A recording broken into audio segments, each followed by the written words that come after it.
బోర్గంపాడు ప్రభుత్వాసుపత్రిలో కనీస వసతులు కరువయ్యాయి. ప్రభుత్వ ఆసుపత్రిలో కార్పొరేట్ స్థాయిలో వైద్యం అందిస్తున్నామనే నేతల మాటలు నీటి మూటలుగా మిగిలిపోతున్నాయి.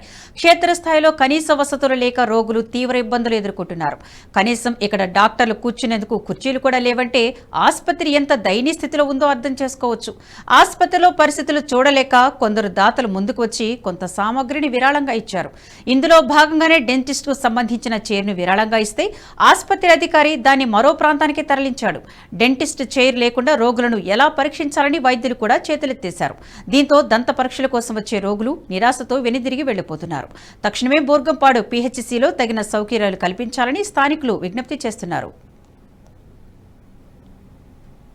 ఈ వీడియో మీకు నచ్చినట్టయితే లైక్ చేయండి, 10 మందికి షేర్ చేయండి. అలాగే కామెంట్ల రూపంలో మీ అభిప్రాయాలను మాతో పంచుకోండి. Nationalist hub group of channels ను సబ్స్క్రైబ్ చేసుకుని తెలుగునాట జాతీయవాద జర్నలిజాన్ని ప్రోత్సహించండి. ఈ వీడియో కింద ఉన్న బెల్ ఐకాన్ పై క్లిక్ చేయడం మర్చిపోవద్దు.